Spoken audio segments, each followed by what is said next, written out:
Will you shut up, man? Listen, China ate your lunch, Joe. You're By the way, worst you were a president vice- America has ever had. Hey, Come Joe, on. I'm not here to call out his lies. Everybody knows he's a liar. But you I just agree. want to Hey, make sure. Joe, you're the liar. I want to make sure. Graduated last in your class, not first in your class. You know what? Absolutely not Stop. true. You're doing it. You're going to You're on have tape. True. Gentlemen. I hate to raise my voice, but I see it seems to be. Why should I be different than the two of you?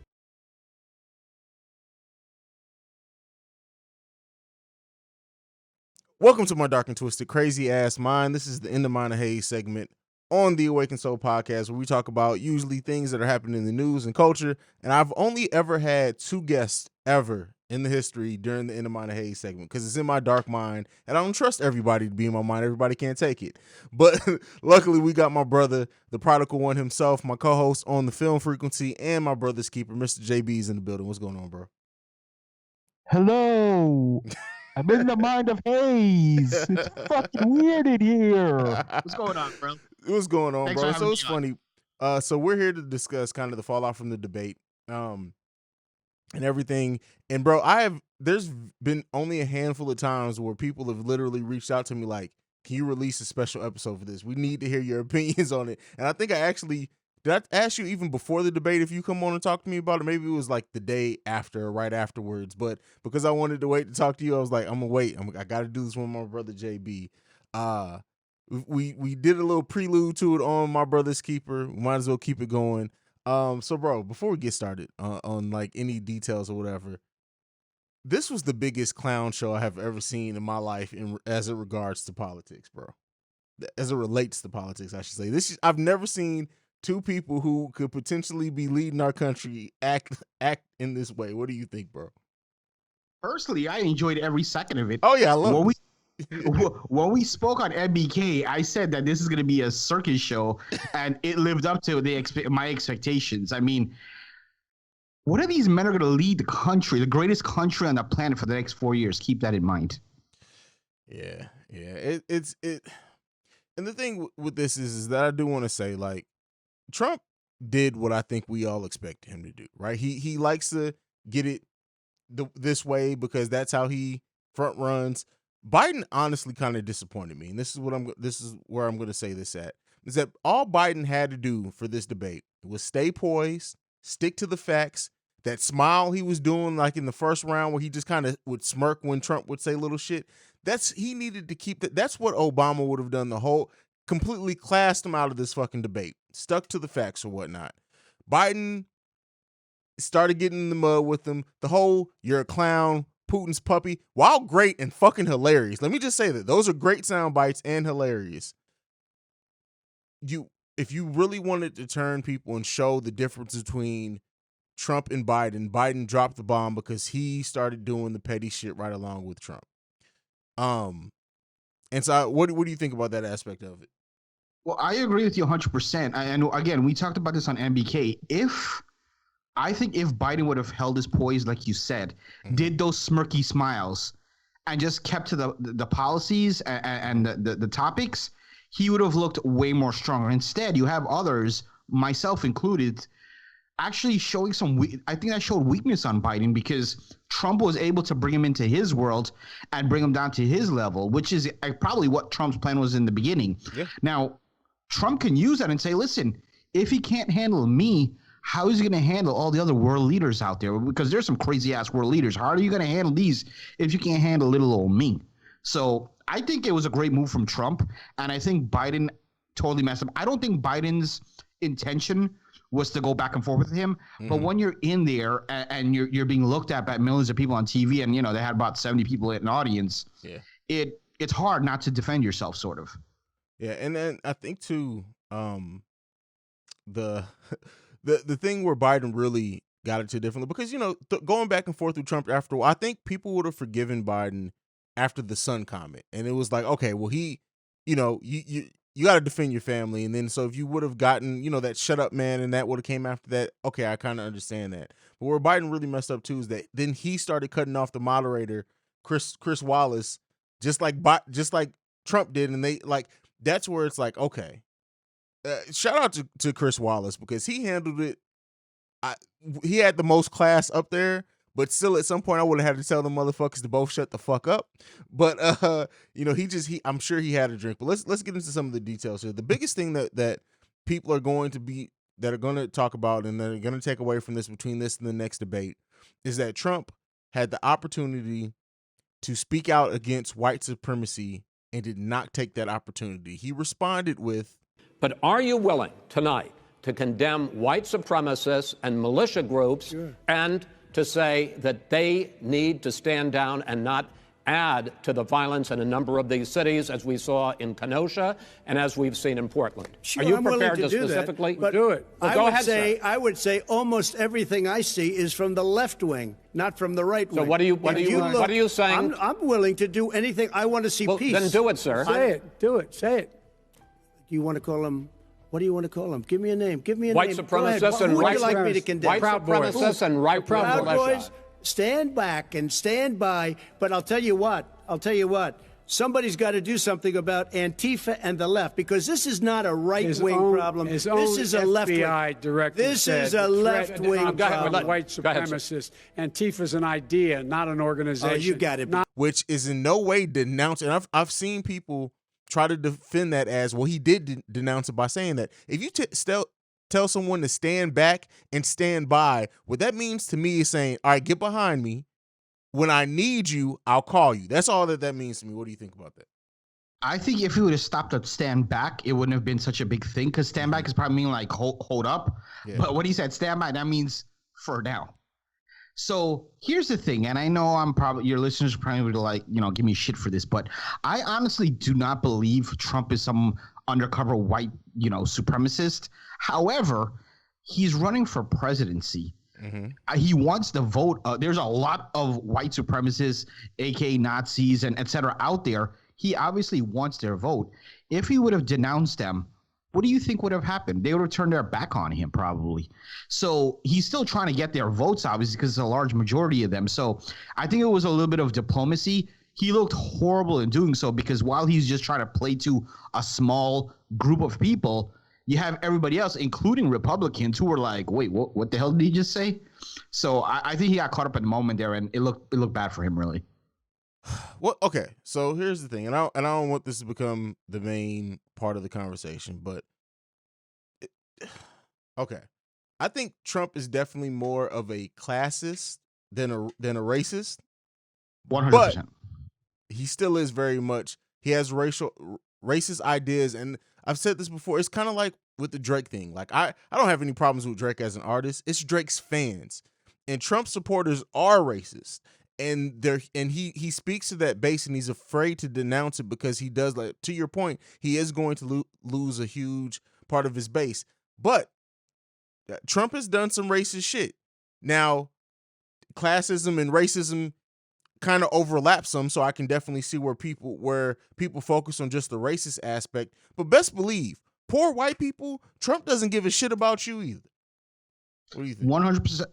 No, 100% agreed. For those who haven't listened to the episode, forgive me, I forgot the name of the episode, but it's when Hayes had the panel with me, Billy Ray, and a bunch of us. We were talking about does white I forgot what the topic was. But anyway, it was a good episode. The point is, Billy Ray had brought up that point about there's not really so much racism or there's more classism. And I think that's a great point. I think Donald Trump doesn't care what color your skin is.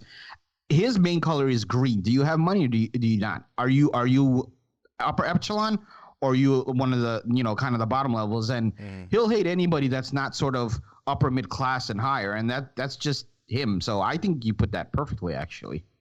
Yeah. I mean, and like I said, I want to make it clear that that's not to deny or to act like his some of that racism doesn't shine through. For example, we talk about with the Central Park 5, how he took out a whole ad, and then how that all boiled down. So, but still, it boils down to a big part to class.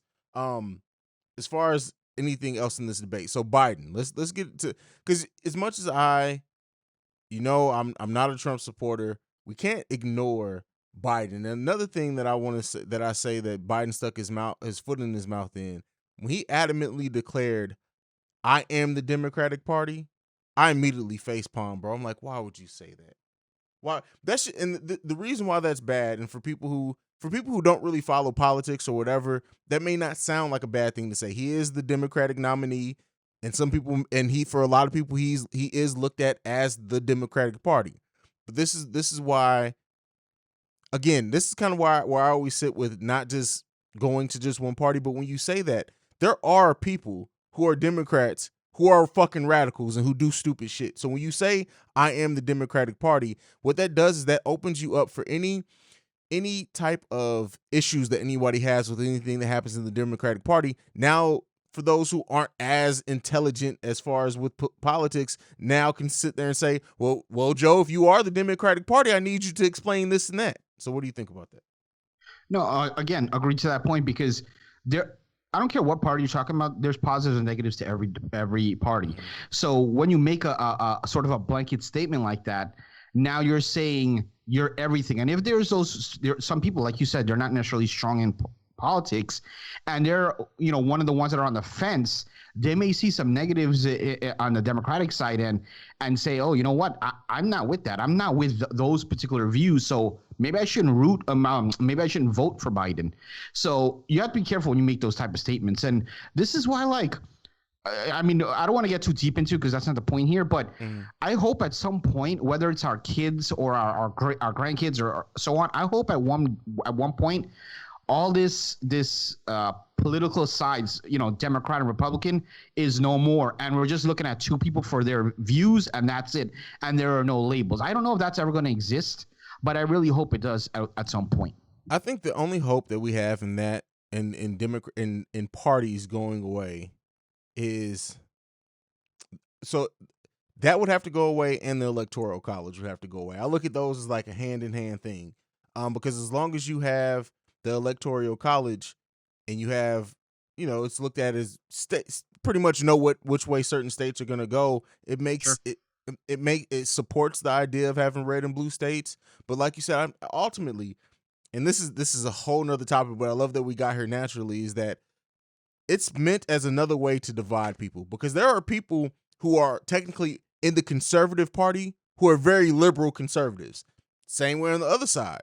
There are people who are in the liberal party who are conservative liberals. So as we educate ourselves more on what politics really mean, the fact that everything is political, the fact that how information is used to control us, once we start getting more into those type of conversations, and more and awareness on that becomes more of a mass level, people will start seeing the needs for parties go down and down, because ultimately it's all about, like you said, it's about that person's ideas, what they stand behind. Because a lot of people, hell, Trump, for example, talked shit about the Republican Party for 15 years.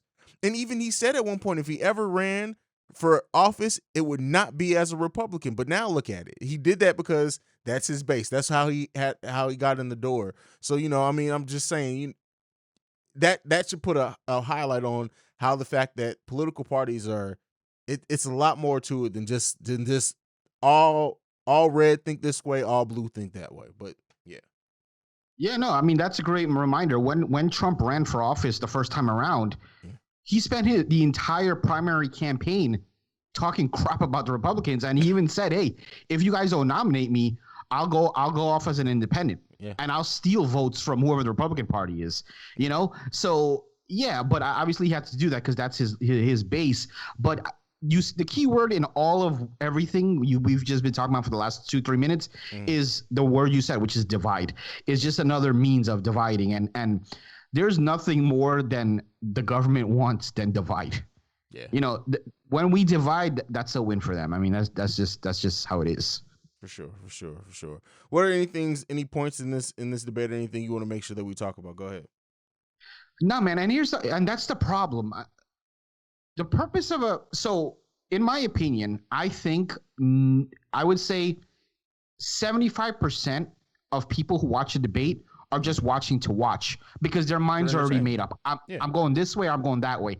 I do think there is a 25%. I may be off on these percentages, obviously, but there is a portion that they're legit. They don't know which way they're going to go. So these debates mean a lot. I believe that this first debate was just, all jokes aside, was just an absolute waste of time, because regardless of what was said, I guarantee you, if you pull somebody and say, hey, can you tell me some of the topics that were discussed? They'll name a few, but they can name every single insult and ridicule and any. They can name all of those things, but they may not be able to list all the topics that were discussed because people were more into all the stupidness that was going on versus all the things that should have really mattered. So that took it away from it, which, to his credit, I'm sure that's exactly what Trump wanted, because the more of a shit show it is, the better he looks. And the thing, Trump did not, anything of note, of importance, Trump didn't have answers for any of it. Now, Joe, I'll have to admit too, he had more answers than Trump, but a lot of it is like, I don't know if they're saving it for later debates or what, but it seemed like, it felt like there were times where Joe could have had a knockout punch if we're using the boxing analogy in this by coming with facts. For example, Trump saying that he had to close the greatest economy in the world. Trump keeps using the fact that unemployment rates were at an all-time low before COVID as meaning that the economy was doing great, when there's evidence to the contrary with that. Our domestic product was down 4% than any other president in the last, I can't remember how much time. So the economy, while unemployment rates, more people were working, which does boost the economy. But when we talk about our actual domestic product, and where that's one of the biggest statistics in the factor of looking at how our economy is doing, Joe could have hopped on that and completely tore down his argument, because that's been Trump's argument for the longest, is that we've had the greatest economy before COVID. And instead, he focused more on, well, we would have lost more lives. And I feel like I don't know if Joe doesn't have the facts. I don't know if his people didn't prepare him for that, because I was waiting in this debate, because Trump's going to bring it up because he's a money guy. He's a finance guy who's going to talk about the economy. And the fact that I have to make this point and Biden didn't is exactly part of the issue. What do you think there? Well, I feel when it comes to a lot of the topics, I feel like Joe Biden can have an advantage, but when it comes to economics and financials, Trump will always kill him, because he knows it. And you could see Trump's whole, and not only in debates, I'm just talking in general.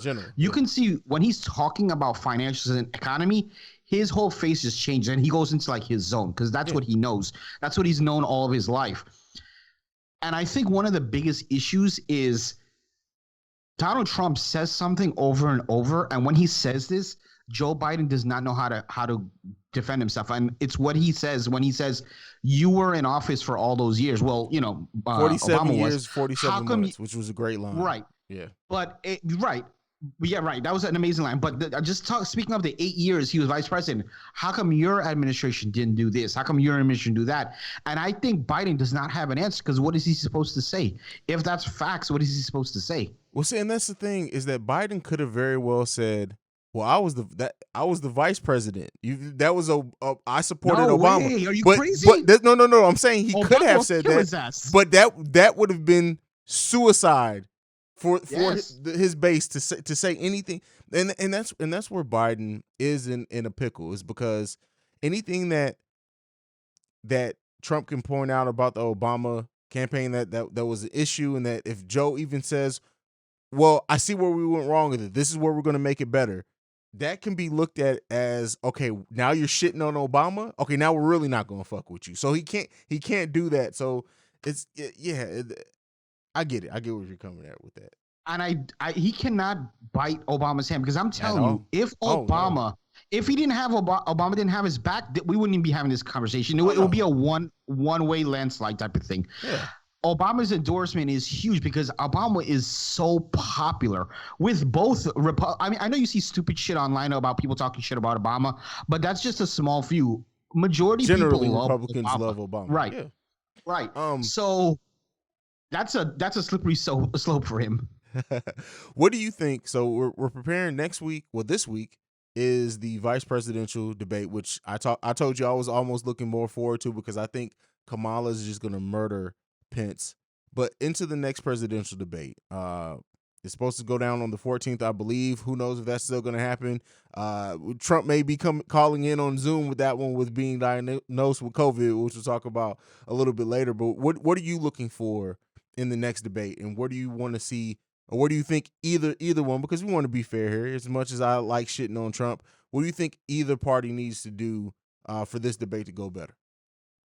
I don't think it has anything to do with parties. I think the moderator and the people setting this shit up need to figure out a way to stop the interrupting and stop that. And I can't believe this is not a thing, but I don't understand why there's not a mute button. I understand you're talking to the president and possibly future vice president, but there needs to be an on and off switch. So if someone starts getting too stupid, you turn their mic off, because it's just a constant back and forth interrupting, and they're not getting anything solved. It's a complete shit show. So I think the moderators need to figure something out, and the people who are setting up this debate.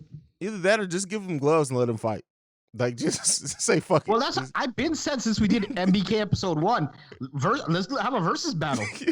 No, not even versus. Let's actually have them, even though box. Yeah, just box. Just fucking beat somebody's ass. Just fuck it. Do it. I think ultimately, Mike Tyson to referee. As much as we're making fun and it sucks, I think the American people lost in this. Is because this is what we have to look forward to, and I think we don't. When you go from somebody like Obama, who had such class and grace and poise all the time, and who knows how to command a room, to have two people in here who, basically this is geriatric, like this is like watching grumpier old men. That's what this is like. This was like watching, and I love Grumpy Old Men. I love that fucking film. That's what this was like watching, bro. And let's even take it before that. Let's talk about before that. Let's talk about Bush Jr. He wasn't necessarily, he wasn't the most intelligent, but he was fairly poised as well. Yeah, correct. He was not the most intelligent president we had, but he never did things that I was like, that's just nuts. Or he was still, I feel like he was still classy. And these two guys though, and the worst part of all of this is the entire world has their eyes on our nation, and we look like complete jokes to everybody out there. You see the comments on social media, and you have to know what they're thinking. Like, look at you guys. This is a joke. America's supposed to be the greatest country on the planet, and we are a joke. Well, a couple days after this, we got and it was so funny because it came at 1:00 in the morning, and I was up I don't know if I was working on a podcast, a topic list, what. And I got notification, Trump confirms him and First Lady positive with COVID. And I was like, this shit can't be real. So I go looking, and people have used the whole him calling it a hoax, which is part of a bigger statement. What I understand, we know how sensationalism goes and whatever. But so not only do Trump and the First Lady have COVID, a lot of it was like 4 or 5 people in his entourage and the Republican Party it's like somebody almost tried to sabotage him with COVID. What do you think about that, bro? Well, do you see the woman that they say that this whole thing came from? Yeah. Did you see her? Do you know who she is? I mean, I've seen her picture. What about her? What are you trying to say? I'm gonna leave it at that. So what I'm gonna keep in mind when this woman was staying, I'm just gonna say this: when she was staying in the White House, her room was next door to Trump's room. But let's go ahead and move forward. And what you were saying, the day before they announced that he had coronavirus, the wife and I were actually watching one of his rallies. He was in Duluth, Minnesota. Air Force One dropped, and like a million people came out. He wasn't wearing a mask, but when he was talking, you could hear in his voice he wasn't really doing too well. My wife even said, like, man, he sounds like he's getting sick. And next thing you know, within like 24 hours or something, 48 hours, I don't remember what it was, they said he has coronavirus. Here's my thing. I'm not going to speculate whether this is a hoax or not, but here are the two things that I want to really say about this. Number one, regardless if this is a hoax or not, I don't know, but Donald Trump will get over this. And let me tell you, the promo he's going to cut after he gets over this, he's going to say, listen, I'm 70, however old he is. I'm overweight. I'm obese. And I did absolutely fine. Quit bitching. Stop being a pussy. I beat COVID. It. It's time to beat Joe. That's what it's like. Trust me. Oh yeah. This absolutely has to be a slogan. What I will say though is that the people, I'm someone who I look at it like this. You will never hear, as much as I joke, as much as I talk shit, especially if you listen to My Brother's Keeper, I say some off the wall shit. I never wish for anybody's death. So the people who are doing that, I understand it, but that's not the way to go about it. Like it's just not. Go ahead. So that was my second point, and I don't know if you were on my Facebook today, but I posted something on social media a couple hours ago. So disgusting. Some people are like happy that Trump got coronavirus, and they're saying things like, "Oh well, Trump has been he has thrown insults to other people. He has wished bad upon other people." Mm-hmm. I understand that, but I actually saw today a mother who I know on Facebook saying indirectly like it's a good thing that Trump got the coronavirus because, you know, he's wished bad upon other people. I'm not a father. You're a father of 4. This is how could you be a mother or a father and say this? So you mean to tell me if you're a 3rd grade child, you know, someone calls your 3rd grade child something, you're going to teach them like, oh, do it back. Like, this is not 3rd grade. This is you know, you're an adult and this is a human being, regardless of how bad the human being is, you may think he is. Why wish death upon somebody or ill will against someone? I just don't get that. Listen, I'm someone who's gone on record and said that if I could, I would run out and hit LeBron James in the knee with a metal bat and get away with it. I get shit like that, but my thing is specifically death. I can hear somebody say all day that they hope Trump is shitting all over himself since he has COVID. That's funny. I take that shit, but it's the death aspect of it. Now, as far as it being a hoax, I'm not gonna lie to you. I do think that this was a hoax. Like just the timing of it. Now because other people have gotten it too, it's like, all right, maybe it's not. But at the same time, it's like, bro, and that just tells you where I am now with society. I doubt every fucking thing, bro. Everything. It's not just politics. It's not just Trump. It's with basketball. It's with everything in my life, bro, that I see on TV. I doubt the legitimacy of almost every fucking thing in the media. So that's just where I stand with it. Yeah, so I said I wouldn't speculate, but since you're bringing it up, okay, and I'll tell you where my feelings are. Let me ask your listeners out there and ask you. You mentioned the timing. That's number one. Let me ask you this question. Do you think ever in Trump's 4 years, almost 4 years in office, something has happened where they kept it under wraps and hidden from the world? That is one that is no. Do you think that's ever happened? Ever? Trump, do I think it's with Trump or ever? With Trump, do you think anything, even one thing, has happened? I'm not talking about coronavirus. I'm saying anything has happened. Absolutely. Where it's happened in every presidency. Okay, so with that being said, why in the hell wouldn't they hide this? Because this looks bad on Trump. Because for all the shit that Trump has talked about, masks and all that stuff, you would think they want to hide this because this looks bad on Trump. They would want to hide this unless they have a bigger plan. And that's where my mind is at right now. Why would they not want to hide this? They could keep this on the wraps. Trump, if he felt he was sick, he could have got somebody privately, be like, hey, come test me. Keep this right here between us. It's only me, you, Melania. No one else knows. But they didn't go that route. And I have to think there is a reason why they didn't go that route. Bro, I doubt. I'm glad you're on the same page. Like everything is fucking political. Everything has its own meaning. Like I just don't put anything past anyone, especially not fucking Donald J. Trump, whatever his fucking middle. I think it is J. But there's an agenda for everything, bro. Everything has its agenda. And for people who are listening to this who only think, listen, your favorite rapper, like everything, your favorite news person. I don't care if it's every outlet, every media outlet. This is why I do love podcasts, not the mainstream ones that are done by celebrities. This is why I love like our little level of podcasting because it's more pure, right? Because people don't have agendas. Like everything has an agenda, and it's funny. It's not even. They used to try to hide it. It's so fucking blatant now, bro. Like they will straight up strike out facts, proven facts in media just to keep a certain agenda going. But that's a topic for another day, bro. Because I can go down there. That's the rabbit hole. And I remember we're going through MBK links now. We'll get into that. Final, Pence, Kamala. Let's leave it on that. Coming up Wednesday. What is this going to be the bloodbath that I think it's going to be? I think Pence is going to get a tongue lashing like no other. Bro, that's what I think. But we may be surprised. Who knows? This is going to be like the time.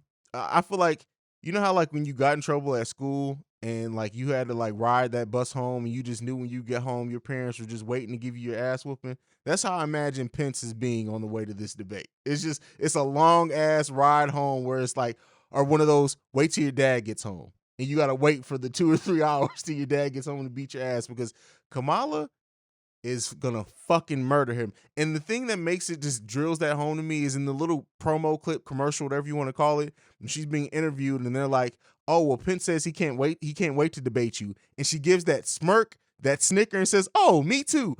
It's just like, you're fucking evil. But I love it. I love it. She's gonna eat his ass alive, bro.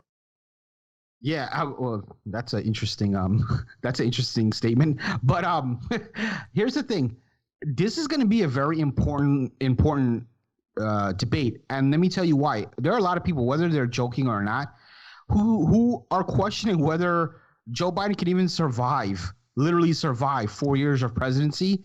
And if God forbid, let's say he wins the election, and God forbid something happens to him and he dies, Kamala Harris is our next president.